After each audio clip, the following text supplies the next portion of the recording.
ಎರಡನೇದು, ಬಿಹಾರ ಮತ್ತು ವೆಸ್ಟ್ ಬೆಂಗಾಲ್ ಚುನಾವಣೆ ಆದ ಮೇಲೆ ಅಲ್ಲಿಂದ SIR ಆದ ತಕ್ಷಣ ಮತ್ತು ಅಲ್ಲಿ ಹೊಸ ಸರ್ಕಾರಗಳು ಬಂದ ಮೇಲೆ ಅಲ್ಲಿಂದ ಬಾಂಗ್ಲಾದೇಶಗಳು ಓಡ್ ಬಂದಿದ್ದಾರೆ. ಎಲ್ಲಿ ಓಡೋಗಿದ್ದಾರೆ? ಅದಕ್ಕೆ ನೀವು ಕರ್ನಾಟಕದಲ್ಲಿ ಆಶ್ರಯ ಕೊಟ್ಟಿರಿ. ಕರ್ನಾಟಕದಲ್ಲಿ ನೀವು ಆಶ್ರಯ ಕೊಟ್ಟಿರುವ ಕಾರಣಕ್ಕಾಗಿ ಸಾವಿರಾರು ಜನ ಬಾಂಗ್ಲಾದೇಶಗಳು ಕರ್ನಾಟಕಕ್ಕೆ ಬಂದಿದ್ದಾರೆ. ಹಲವಾರು ಜನ ಸಿಕ್ಕಿ ಬಿದ್ದಿದ್ದಾರೆ. ಮಾಧ್ಯಮದಲ್ಲಿ ನೀವು ತೋರಿಸಿದ್ದೀರಿ, ರಾಜ್ಯದ ಜನನು ನೋಡಿದ್ದಾರೆ, ಸೋಷಿಯಲ್ ಮೀಡಿಯಾದಲ್ಲೂ ಓಡ್ತಿದೆ. ಇದನ್ನ ಸಕ್ರಮ ಮಾಡಕ್ಕೆ ಇವತ್ತು ನೀವು ಹೊರಟಿದ್ದೀರಿ ಮುಖ್ಯಮಂತ್ರಿಗಳೇ. ನಿಮ್ಮ ಅಧಿಕಾರಿಗಳು ಏನ್ ಮಾಡ್ತಿದ್ದಾರೆ ಅಂದ್ರೆ, ನಿಮ್ಮ ಆದೇಶದ ಮೇಲೆ, ನೀವು ಲಿಖಿತ ಆದೇಶ ಕೊಟ್ಟಿಲ್ಲ, ನಿಮ್ಮ ಮೌಖಿಕ ಆದೇಶದ ಮೇಲೆ, ನಿಮ್ಮ ನಾಯಕರ ಮೌಖಿಕ ಆದೇಶದ ಮೇಲೆ ನಿಮ್ಮ BLAಗಳು ನಿಮ್ಮ ತಾಳಕ್ಕೆ ತಕ್ಕಂತೆ ಇವತ್ತು ಕುಡಿತಿದ್ದಾರೆ. ಇದರ ಪರಿಣಾಮವನ್ನ ಕಳೆದ 3 ದಿನಗಳಲ್ಲಿ ನಾವು ನೋಡಿದ್ದೀವಿ. ಹಲವಾರು ಪ್ರದೇಶಗಳಲ್ಲಿ, ರಾಜ್ಯದ ಹಲವಾರು ಜಿಲ್ಲೆಗಳಲ್ಲಿ ಮತ್ತು ಬೆಂಗಳೂರಿನಲ್ಲಿ ಮುಖ್ಯವಾಗಿ ಮಸೀದಿಗಳಲ್ಲಿ ಎನ್ಯುಮರೇಷನ್ ಫಾರ್ಮ್ ಅನ್ನು ಕೊಡ್ತಿದ್ದಾರೆ. ಶಾದಿ ಮಹಲಲ್ಲಿ ಎನ್ಯುಮರೇಷನ್ ಫಾರ್ಮ್ ಅನ್ನ 200 ಜನ, 300 ಜನ, 400 ಜನರನ್ನ ಕೂಡಿ ಹಾಕಿ ಕೊಡ್ತಾ ಇದ್ದೀರಿ. ಕಲ್ಯಾಣ ಮಂಟಪದಲ್ಲಿ ಕೂಡಿ ಹಾಕಿ ಕೊಡ್ತಾ ಇದ್ದೀರಿ. ಏನು ಉದ್ದೇಶ ನಿಮ್ದು? ನಿಮ್ಮ ಉದ್ದೇಶ ಒಂದೇ, ಅವರಿಗೆ ಅಡ್ರೆಸ್ ಇಲ್ಲ, ಅವರಿಗೆ ಅಕ್ರಮವಾಗಿ ಅಡ್ರೆಸ್ ಕೊಡಬೇಕು, ಅವರಿಗೆ ಡೋರ್ ನಂಬರ್ ಇಲ್ಲ, ಅವರಿಗೆ ಯಾರ್ದೋ ಡೋರ್ ನಂಬರ್ ಹಾಕಿ ಕೊಡ್ಬೇಕು. ಇವತ್ತು ಕಾನೂನಿದೆ, ಎನ್ಯುಮರೇಷನ್ ಫಾರ್ಮ್ ಅನ್ನ ಮನೆ ಮನೆಗೆ ಹೋಗಿ ಹಂಚಬೇಕು, ಎಲ್ಲ ಪಾರ್ಟಿಯ BLAಗಳು ಇರಬೇಕು, BLO ಖುದ್ದಾಗಿ ಹೋಗ್ಬೇಕು.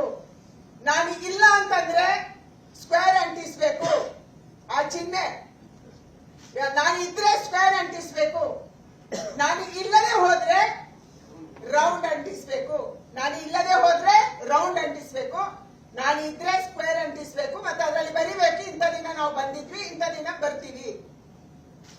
ಆದ್ರೆ ಇದೆಲ್ಲದನ್ನು ಕೂಡ ಉಲ್ಲಂಘನೆ ಮಾಡ್ತಾ ಇದ್ದೀವಿ. ಯಾವುದನ್ನ ಚುನಾವಣಾ ಆಯೋಗ ಇವತ್ತು ಸೂಚನೆ ಕೊಟ್ಟಿದೆ ಮತ್ತು ನೀವೇ ಚುನಾವಣಾ ಆಯೋಗ ಅಡ್ವರ್ಟೈಸ್ಮೆಂಟ್ ಅಲ್ಲಿ ಕೊಟ್ಟಿದೆ. ಇದನ್ನ ಎಲ್ಲವನ್ನ ಕೂಡ ನೀವು ಉಲ್ಲಂಘನೆ ಮಾಡ್ತಾ ಇದ್ದೀರಿ. ಏನು ಅಡ್ವರ್ಟೈಸ್ಮೆಂಟ್ ಇದೆ ಅದರ ಉಲ್ಲಂಘನೆ ಆಗ್ತಾ ಇದೆ.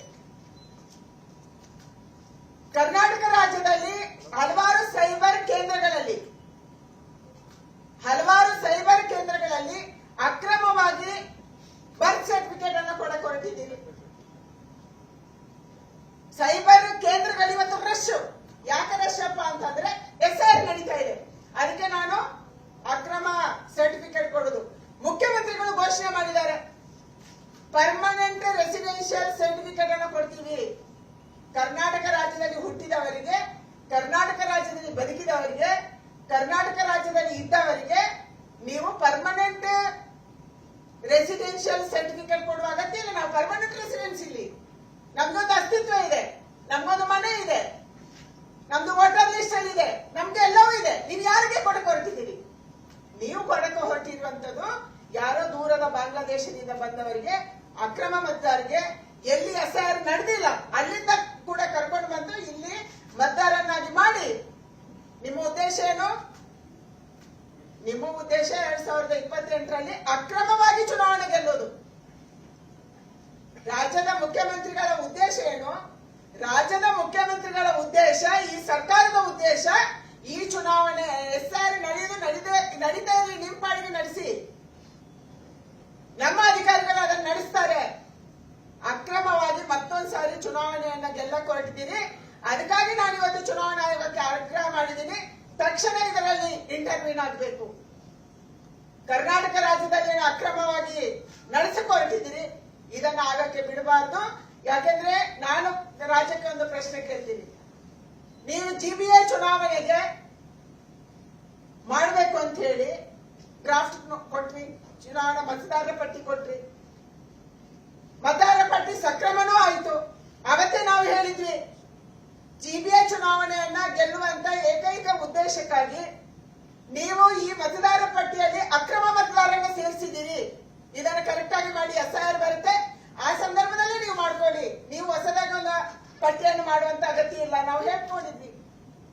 ಇವತ್ತು GBA ಚುನಾವಣೆಯ ಮತದಾರರ ಪಟ್ಟಿಯನ್ನು ಏನು ನೀವು ಸಕ್ರಮ ಮಾಡ್ಕೊಂಡು ಇಟ್ಕೊಂಡಿದ್ದೀರಿ. ಅದು ಸಕ್ರಮ ಇಲ್ಲೋ ಅದು ಅಕ್ರಮ ಇದೆ.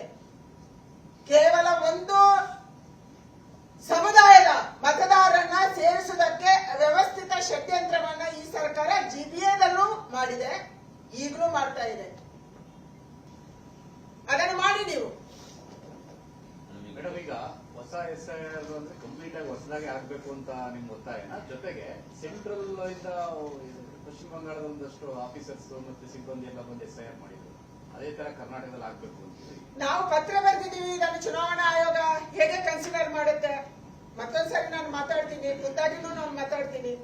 ಆದ್ರೆ ಇದನ್ನ ಗಮನಕ್ಕೆ ತರುವಂತದನ್ನು ಕೇಂದ್ರ ಚುನಾವಣಾ ಆಯೋಗ ಇಷ್ಟು ಚೆನ್ನಾಗಿ SIR ದೇಶದಲ್ಲಿ ಮಾಡಿದೆ, ಕರ್ನಾಟಕದಲ್ಲಿ ಕೂಡ ಅದು ಚೆನ್ನಾಗಿ ನಡಿಬೇಕು, ಸಕ್ರಮವಾಗಿ ನಡಿಬೇಕು, ಮತ್ತೆ ಎಲ್ಲ ಎಲಿಜಿಬಲ್ ಮತದಾರರು ವೋಟರ್ ಲಿಸ್ಟ್ಗೆ ಸೇರ್ಬೇಕು. ಇದು ನಮ್ಮ ಉದ್ದೇಶ ಇರುವಂತದ್ದು. ಮೇಡಮ್, ಪಶ್ಚಿಮ ಬಂಗಾಳದಲ್ಲಿ ಬಿಜೆಪಿ ಮೇಲೆ ಇದೇ ರೀತಿ ಆರೋಪ ಮಾಡಿ ಅವರು ಸುಪ್ರೀಂ ಕೋರ್ಟ್ ವರೆಗೂ ಕೂಡ ಹೋದ್ರು.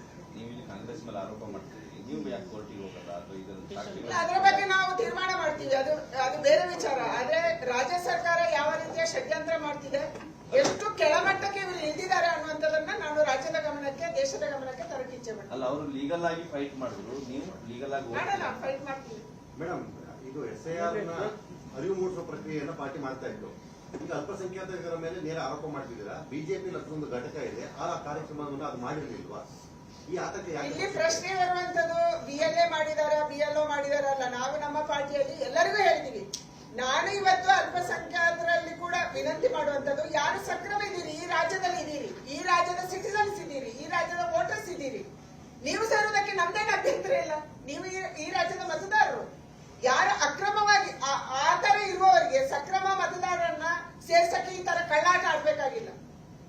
ಸಕ್ರಮ ಮತದಾರರನ್ನು ಸೇರ್ಸಕ್ಕೆ ಸಹಜವಾಗಿ ನ್ಯಾಯಯುತವಾಗಿ ಸೇರಿಸಬಹುದು. 2002 ಮೊದಲು ಅವರಿದ್ರು, ಇವಾಗ್ಲೂ ಅವರಿದ್ದಾರೆ, ಇದನ್ನ ಮಾಡಿಸಬಹುದು. ಈ ಕಳ್ಳಾಟ ಯಾವಾಗ ಆಡುದು? ನೀವು ಕಳ್ಳಾಟ ಆಡೋದು ಅಕ್ರಮ ಮತದಾರರನ್ನ ಪಟ್ಟಿಗೆ ಸೇರಿಸಬೇಕಾದಾಗ. ಮೇಡಮ್, ಇಲ್ಲಿ ಎಷ್ಟೇ ಮಾಡಿದ್ರು ಸಹಿತ ಕೇಂದ್ರ ಚುನಾವಣಾ ಆಯೋಗ ಆಮೇಲೆ ಟ್ಯಾಲಿ ಮಾಡಲ್ವಾ? 2002ರಲ್ಲಿ ಏನ್ ಪಟ್ಟಿ ಇದೆ, ಮತದಾರ ಪಟ್ಟಿ, ಆ ಪಟ್ಟಿಗೆ ಮತ್ತೆ ಈ ಪಟ್ಟಿಗೂ ಟ್ಯಾಲಿ ಮಾಡಿ ನೋಡಿ. ಅದು ಮಾಡೇ ಮಾಡ್ತಾರೆ. ಆದ್ರೆ ಈಗ SIR ನೀವು ಹಳ್ಳ ಇಳಿಸಿದ್ರೆ ಅದಕ್ಕೆ ಆರಂಭದಲ್ಲೇ ನಾವು ಇದನ್ನು ಗಮನಕ್ಕೆ ತರ್ತಾ ಇದೀವಿ ಅಷ್ಟೇ. ಆರಂಭದಲ್ಲಿ ಈಗ 3 ದಿನ ಆಗಿದೆ, 3 ದಿನದಲ್ಲಿ ನಮ್ಮ ಅನುಭವ ಹೀಗಿದೆ. ಕರ್ನಾಟಕ ರಾಜ್ಯದಲ್ಲಿ ನಮ್ಮ ಅನುಭವ ಹೀಗಿದೆ, ಕಾಂಗ್ರೆಸ್ ಸರ್ಕಾರದ ನಮ್ಮ ಅನುಭವ ಹೀಗಿದೆ ಅನ್ನುವಂಥದ್ದನ್ನ ನಾವು ಗಮನಕ್ಕೆ ತರ್ತೀವಿ. ಮೇಡಮ್, ರಾಷ್ಟ್ರೀಯ ಅಧ್ಯಕ್ಷರು ನಿತಿನ್ ನಬೀನ್ ಅವರು ಇಲ್ಲಿ ಬಂದಾಗ ಅದೇ ಮಾತನ್ನ ಹೇಳಿದ್ರು. ರಾಜ್ಯದಲ್ಲಿ ಕಾಂಗ್ರೆಸ್ ಸರ್ಕಾರ ಇದೆ, ಯಾವುದೇ ರೀತಿಯಲ್ಲಾದ್ರೂ ಕೂಡ ಈ ತರ ಮಾಡ್ತಾರೆ ಅನ್ನೋದು ಮೊದಲೇ ಎಚ್ಚರಿಕೆ ಕೊಟ್ಟಿದ್ರು. ಆದ್ರೂ ಕೂಡ ಯಾಕೆ ಎಚ್ಚೆತ್ಕೊಂಡಿಲ್ಲ? ಎಚ್ಚೆತ್ಕೊಳ್ಳೋದು, ನಾವು ಎಚ್ಚೆತ್ಕೊಳ್ಳೋದಕ್ಕೆ ನಾನು ಮಾಡ್ತಾ ಇದ್ದೀವಿ. ನಮ್ಮ ಎಲ್ಲಾ BLAಗಳು, BLOಗಳ ಜೊತೆ, BLA 2ಗಳು BLOಗಳ ಜೊತೆ ಹೋಗಕ್ಕೆ ರೆಡಿ ಇದೀವಿ. ನಾವು ರೆಡಿ ಮಾಡಿದೀವಿ, ಮತ್ತೆ ಹೋಗ್ತಿದ್ದಾರೆ. ಮತ್ತು ಸಕ್ರಮವಾಗಿ BLAಗಳು ಕಾಂಗ್ರೆಸ್ ಅವರು ಹೋಗ್ಬೋದು, BLAಗಳು JDS ಅವರು ಹೋಗ್ಬೋದು, BLAಗಳು ಬಿಜೆಪಿ ಅವರು ಹೋಗ್ಬೋದು. ಯಾರ ಜೊತೆ ಹೋಗ್ತಾರೆ? ಸರ್ಕಾರನೇ ನೇಮಕ ಮಾಡಿದಂತ BLOಗಳ ಜೊತೆ. ಅದಕ್ಕೆ ನಾವು ರೆಡಿ ಇದೀವಿ. ಅಲ್ಲ, ಬಿಜೆಪಿಯ BLAಗಳು ಸಹಿ ಮಾಡಿದ್ರೆ ಅದು ಊರ್ಜಿತ ಆಗಲ್ಲ. ಅದು ಅವ್ರು ಕಾಂಗ್ರೆಸ್ ಅವರನ್ನು ಮಾತ್ರ ಕರ್ಕೊಂಡು ಹೋಗಿ ಬಿಜೆಪಿ ಅವರು ಬಂದಿಲ್ಲ ಅಂತ ಹಾಕೊಳ್ಳಿ ಅಂತ ಅಬ್ಜೆಕ್ಷನ್ ಹಾಕ್ಬೋದು. ಅಲ್ಲ, ಸಿಎಂ BLAಗಳು ಸ್ವತಃ ಮನೆಗೆ ಹೋಗಿ ಫಾರ್ಮ್ ಕೊಡ್ಬೇಕಂತ ಹೇಳಿದ್ದಾರೆ. ಸಿಎಂ ಹೇಳಿದ್ದಾರೆ ಒಂದೇ ಕಡೆ ಸೇರಿಸುವುದು ತಪ್ಪು ಅಂತ ಹೇಳಿ. ಅಂದ್ರೆ ಸೇರಿಸಿದ್ ಯಾರು? ನೀವು ತಪ್ಪು ಅಂತ ಹೇಳ್ತಿದ್ದೀರಿ. ಸೇರಿಸಿರೋದು ಸೇರಿಸಿದ್ ಯಾರು? ನಿಮ್ಮದೇ ಜಾಗದಲ್ಲಿ, ನೀವು ಗಟ್ಟಿ ಇರುವ ಜಾಗದಲ್ಲಿ ನೀವು ಸೇರಿಸಿರೋದು. Madam, election commission independent body, ನೀವು ರಾಜ್ಯ ಸರ್ಕಾರಕ್ಕೆ ಕೋಆಪರೇಟ್ ಮಾಡುತ್ತೆ ವ್ಯಾಲ್ಯೂಯೇಷನ್ ಮಾಡೋ ರೀತಿ ಇದೆ. ಇಲ್ಲ, BLOಗಳು ರಾಜ್ಯ ಸರ್ಕಾರದ ಅಧಿಕಾರಿಗಳಲ್ಲ. ಇಡೀ ದೇಶದಲ್ಲಿ ಹಂಗೆ ನಡೆದಿದೆ. ಅಲ್ಲ, ಅವರು ಕೆಲಸ ಮಾಡೋದು ಚುನಾವಣಾ ಆಯೋಗಕ್ಕೆ ಇರುತ್ತಾನೆ.